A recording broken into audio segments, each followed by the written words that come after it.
वालेकुम स्टूडेंट्स, उम्मीद है आप खैरियत से होंगे। हम ऑब्जेक्ट ओरिएंटेड प्रोग्रामिंग कवर कर रहे हैं सी प्लस प्लस में। इससे पहले हमारे काफ़ी सारे वीडियो लेक्चर्स अपलोडेड हो चुके हैं। 16 वीडियो लेक्चर्स हैं। लास्ट वीडियो लेक्चर के अंदर हमने इंटरफेसेस की बात की थी सी प्लस प्लस के अंदर।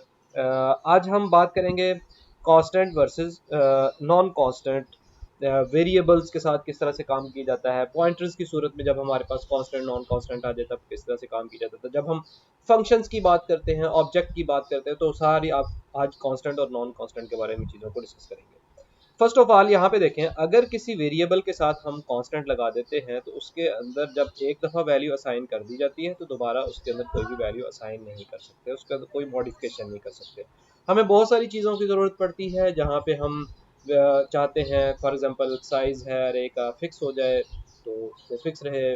मंथ्स जो है वो फिक्स होते हैं, चेंजेस नहीं होती। तो बहुत सारे ऐसे वेरिएबल्स आ जाते हैं जिनकी वैल्यू हम एक दफ़ा जब इनिशलाइज कर देते हैं तो हम चाहते हैं कि उसके अंदर कोई भी वैल्यू चेंज ना हो। तो फिर हम क्या करते हैं, उसके अंदर उसको कांस्टेंट रख देते हैं। जिस तरह के फॉर एग्जांपल अरे की सूरत में देख लें, डेज इन मंथ्स जनवरी में 31 होते हैं, 28 यहाँ पे वैसे फरवरी का चेंज हो सकता है, लेकिन यहाँ पे चले अभी हम कांस्टेंट कर लेते हैं। तो फिर मार्च का 31 डेज होते हैं, अप्रैल के 30 डेज होते हैं, मई के 31, जून, इस तरह से सारे हमें चलते जाते हैं।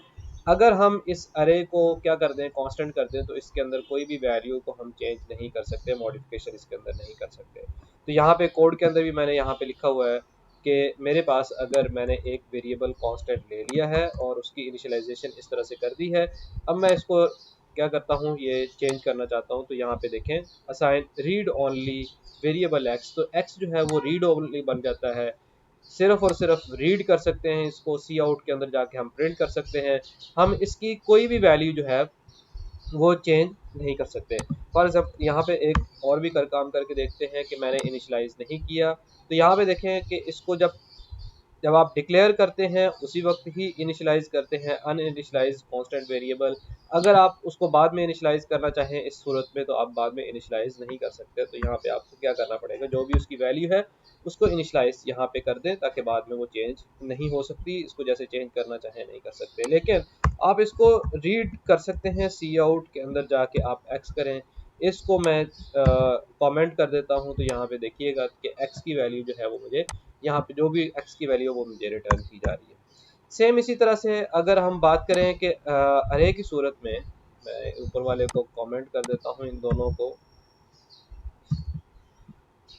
कि यहाँ पे देखें कि मैं अरे के साथ इसको हटा देता हूँ और उसी तरह से मैंने एक अरे ले ली है, अरे को कांस्टेंट डिक्लेयर कर दिया है। अब इसके अंदर कोई भी वैल्यू डेज इन मंथ्स, तो यहाँ पे मेरे पास एक मैंने अरे ले ली हुई है और उसको जाके चेंज करता हूँ कि उसके स्पेसिफिक इंडेक्स के ऊपर जाके, तो ये देखें मेरे पास रीड ओनली ऑपरेटर है। आप इसको रीड कर सकते हैं, इसकी वैल्यू को चेंज नहीं कर सकते। कि अरे के साथ इस तरह से कांस्टेंट कर दे तो हम उसकी वैल्यू को चेंज नहीं कर सकते। ठीक है।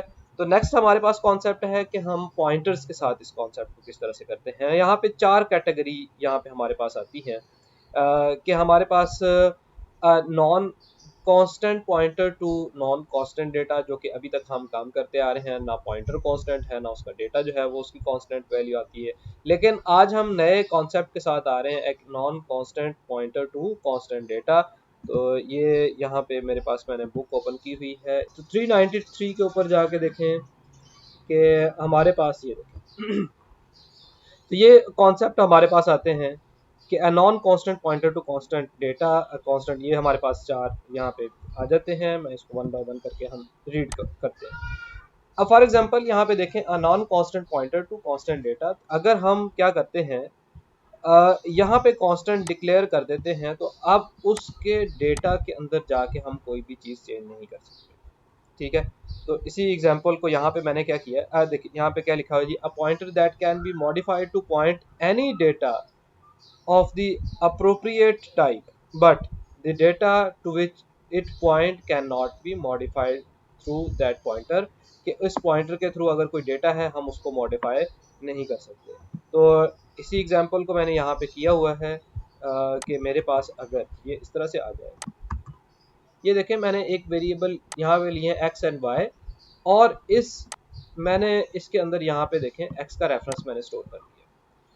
अब मैं क्या कर सकता हूँ, मैं इसके अंदर, इस पॉइंटर के अंदर मैं अगर कोई वैल्यू डेटा चेंज करना चाहूँ तो वो क्या है, मुझे एरर देता है। यहाँ पे देखें, तो ये सेमीकोलन का पहले एरर है, ये देखें assign to read only location, ये रीड ओनली लोकेशन है हमारे पास कांस्टेंट लगाने की वजह से। इसके अंदर कोई भी वैल्यू आप चेंज नहीं कर सकते।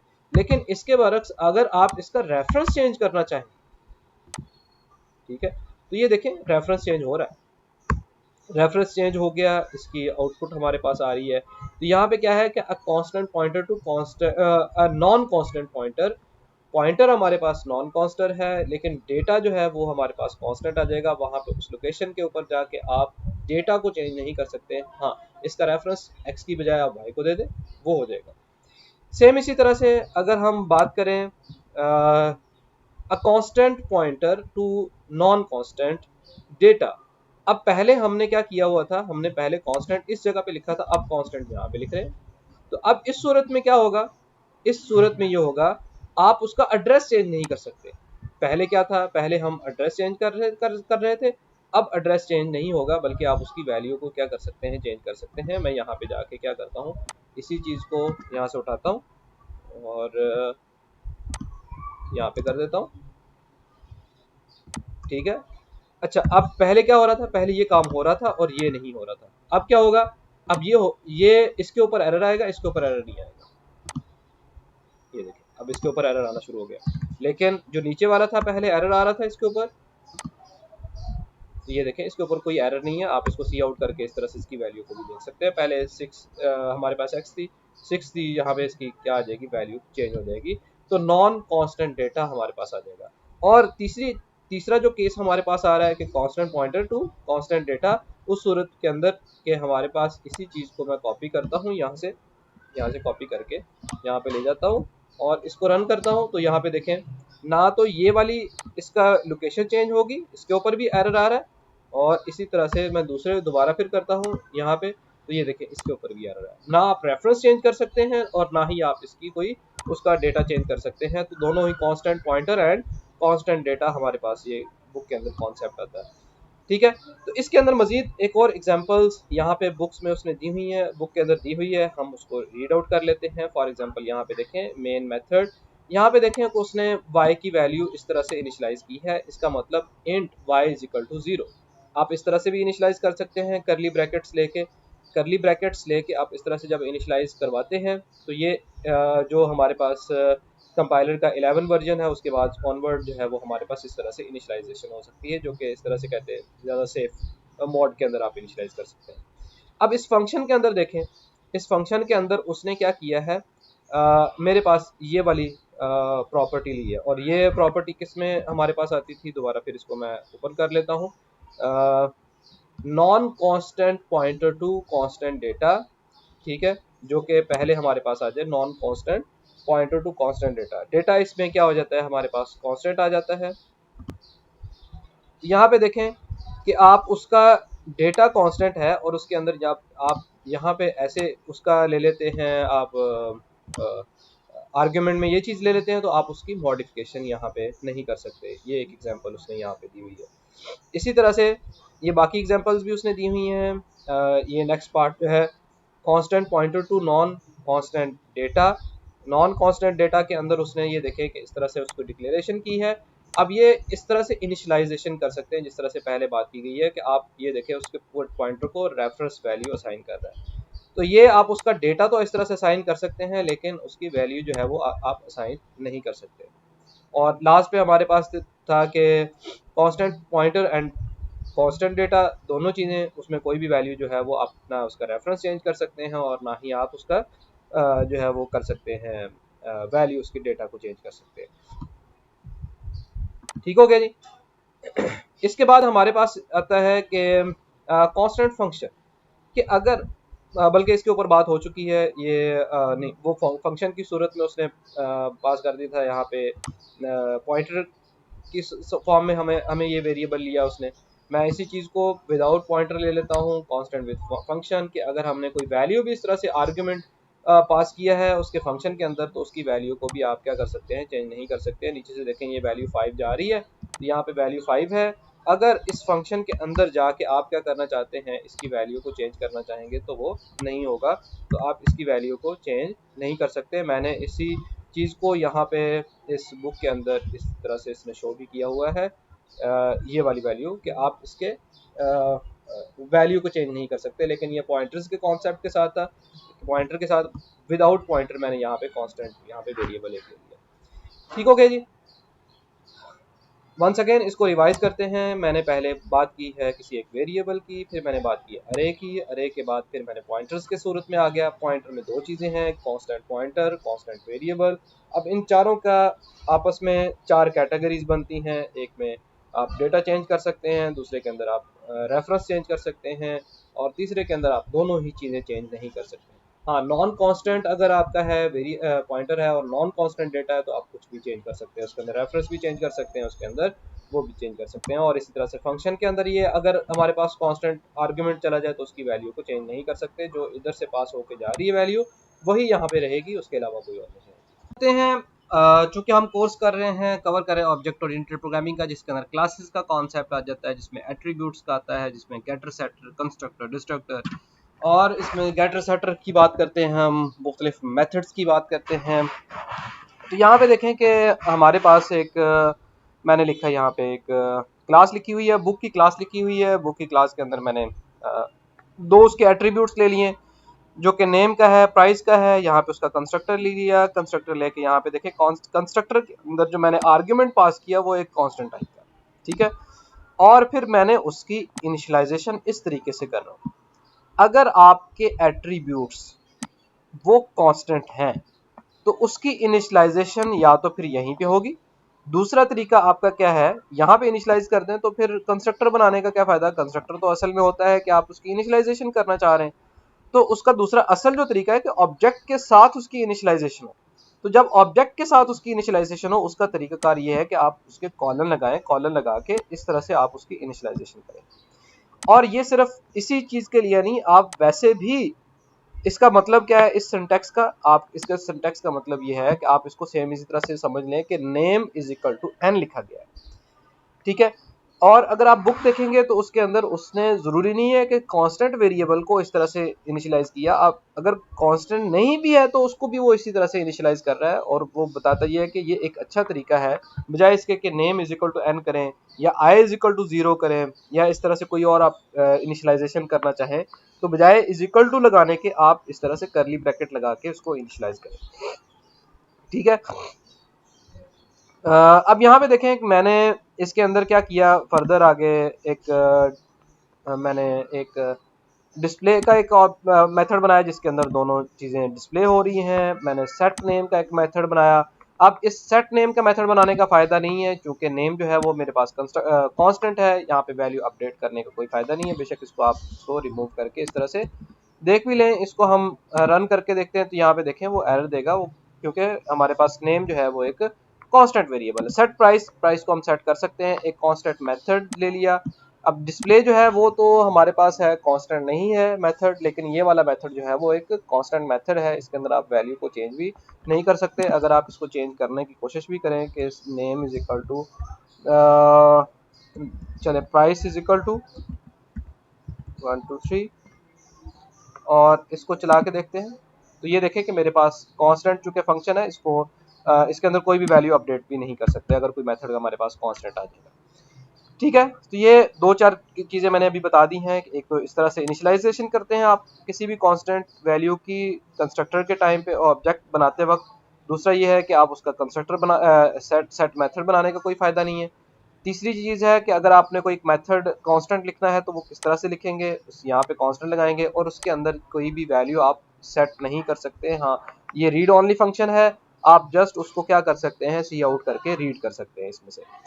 यहाँ पे मैंने एक ऑब्जेक्ट बनाया बुक के नाम से, उसी तरह से C++ उसकी वैल्यू जाएगी 1 2 3 जाएगी, सेट प्राइस जा रही है, सेट प्राइस करके obj डॉट डिस्प्ले कर रहा हूँ, obj डॉट शो कर रहा हूँ। तो डिस्प्ले के अंदर यहाँ पे देखें इसकी आउटपुट देख लेते हैं। ये देखें कि नेम इज इक्वल टू ये, प्राइस इज इक्वल टू ये, शो मेथड ऑफ ये आ गया। ये डिस्प्ले चूंकि मेथड कॉल हो रहा है और ये इस तरह से ये शो का मेथड कॉल हो रहा है। तो यहाँ पे एक एक्सेप्शन आती है कि आपके पास जो ये इस तरह से असाइनमेंट हमने की है, ये आपके C++ के 11 वर्जन या उसके बाद वाले वर्जन के बाद अवेलेबल है, उससे पहले वाले वर्जन के साथ ये इस तरह से आप असाइनमेंट नहीं कर सकते। ठीक हो गया। अब यहाँ पे अगर मैं इस चूंकि ये वेरिएबल भी एक कांस्टेंट है, इसके साथ मैं इस तरह से अपडेशन करना चाहूंगा तो ये नहीं आएगी, तो ये एरर आएगा। इस तरह से नेम को भी इस तरह से आप अपडेट नहीं कर सकते, आप इस तरह से करना चाहेंगे तो ये एरर आएगा। तो यहाँ पे दोनों चीजें मैंने लिख के रखी हुई हैं ताकि आपको इसका आइडिया हो जाए। प्राइस जो है वो हमारे पास क्या है, चूंकि नॉन कांस्टेंट है, इसकी वैल्यू चेंज हो सकती है। ठीक है, ये भी मैंने बता दिया इस तरह से कि आप किस तरह से कर सकते हैं। अच्छा, एक और बात जो कि यहाँ पे देखें, मैंने क्या किया, मैंने एक ऑब्जेक्ट जो बनाया है, इससे पहले कांस्टेंट नहीं लिखा। अब मैं अगर कांस्टेंट इस तरह से लिख दूं तो अब मेरा ये ऑब्जेक्ट कांस्टेंट है। कांस्टेंट ऑब्जेक्ट हमेशा क्या करता है, यहाँ पे देखें कांस्टेंट ऑब्जेक्ट के ऊपर ये वाली चीज़, अब चूंकि ऑब्जेक्ट कांस्टेंट हो चुका है तो यहाँ पे आगे जाके मैं उसकी वैल्यूज को सेट नहीं कर सकता, यहाँ पे इसको कॉमेंट करना पड़ेगा। ठीक है, अब इसके ऊपर भी एरर आएगा क्योंकि ये कांस्टेंट है और ये डिस्प्ले जो है, ये मेरे पास ये भी ऑब्जेक्ट जो है, ये जो मेथड है ये नॉन कांस्टेंट है, इसके ऊपर एरर दे रहा है। इसको भी मैं कमेंट कर देता हूँ और इसको इस तरह से चला के देखता हूँ तो ये देखें मेरे पास शो का मेथड कॉल हो रहा है। क्यों? शो के साथ मेरे पास जो है वो कांस्टेंट लगा हुआ था, इस वजह से उसने दे दिया। अब डिस्प्ले के साथ भी मैं जाके क्या करता हूँ, यहाँ पे कांस्टेंट कॉस्ट लिख देता हूँ तो ये देखिएगा नीचे से मैंने इसको भी हटा दिया और इसको भी हटा दिया दोनों के साथ। अब इसको रन करता हूँ तो ये देखें कि मेरे पास डिस्प्ले भी आ गया और ये मेरे पास आ गया। अगर आपका ऑब्जेक्ट जो है वो कांस्टेंट है तो क्या करेगा वो, उसको जो भी मेथड उसके कॉल करने हैं आपने, उसको कांस्टेंट के साथ ही आप कॉल कर सकते हैं। कांस्टेंट मेथड अगर होंगे तो वो कॉल होंगे, अदरवाइज वो कांस्टेंट नहीं है तो वो कॉल नहीं हो सकते। और कांस्टेंट मेथड के अंदर आप जाके कोई भी वैल्यू जो है वो नहीं सेट कर सकते, इस वजह से यहाँ पे सेट के साथ नहीं आएगा। अच्छा, एक और भी जो चीज़ यहाँ पे नहीं आ सकती कि मैं क्या अपने इसके साथ कंस्ट्रक्टर के साथ कांस्टेंट लिख सकता हूँ, इसको चला के देखते हैं। नहीं, तो ये कांस्टेंट कंस्ट्रक्टर के साथ नहीं आएगा। ठीक है, ये एक इसका रूल है। देखें, हमारे पास जो कंस्ट्रक्टर है उसका उसका असल मकसद क्या है? असल मकसद ये है कि जब आप ऑब्जेक्ट बनाते हैं तो during creation of the object आप जितने भी एट्रीब्यूट्स होते हैं उनकी वैल्यूज को इनिशियलाइज करते हैं। ठीक हो गया। लेकिन अगर हम इसको बना ही कांस्टेंट देंगे, इसको इस कंस्ट्रक्टर को ही ऑब्जेक्ट को कंस्ट्रक्टर को हम क्या कर देंगे, कांस्टेंट बना देंगे, तो कांस्टेंट तो वैल्यू चेंज करने ही नहीं देता। ठीक हो गया। तो ये एक सेंस ही नहीं बनती उसकी कि आप कंस्ट्रक्टर को ही क्या कर दें, चेंज करने की एबिलिटी उससे छीन लें। ठीक है, तो ये इसके साथ कभी भी कंस्ट्रक्टर के साथ आपका कांस्टेंट नहीं आएगा। तो ये था कॉन्सेप्ट हमारे पास कांस्टेंट का, किसके साथ, आपके वेरिएबल्स के साथ, आप अरे के साथ, पॉइंटर्स के साथ, आप फंक्शन के साथ। आपके वेरिएबल को हमने ऑब्जेक्ट ओरिएंटेड प्रोग्रामिंग में क्लासेस में कंस्ट्रक्टर के साथ, किसी एट्रीब्यूट के साथ, और इसको किस तरह से सेट किया जाता है उसके साथ। कोई अगर मेथड हमारे पास कांस्टेंट है, नॉन कांस्टेंट है, उसके साथ हमने इसको कॉल करके देख लिया। और लास्ट पे हमने ऑब्जेक्ट को भी कांस्टेंट के साथ देख लिया। और एक रूल मैंने आपको यहाँ पे बताया कि आपके कंस्ट्रक्टर के साथ कभी भी कांस्टेंट नहीं लगेगा। क्यों? क्योंकि कांस्टेंट आपके कंस्ट्रक्टर का पर्पज ही है कि वैल्यू को इनिशियलाइज किया जाए। तो वैल्यू को इनिशियलाइज ही नहीं करने देंगे अगर आप उसके कांस्टेंट लगा के, तो आपका ये पर्पज ही खत्म हो जाता है।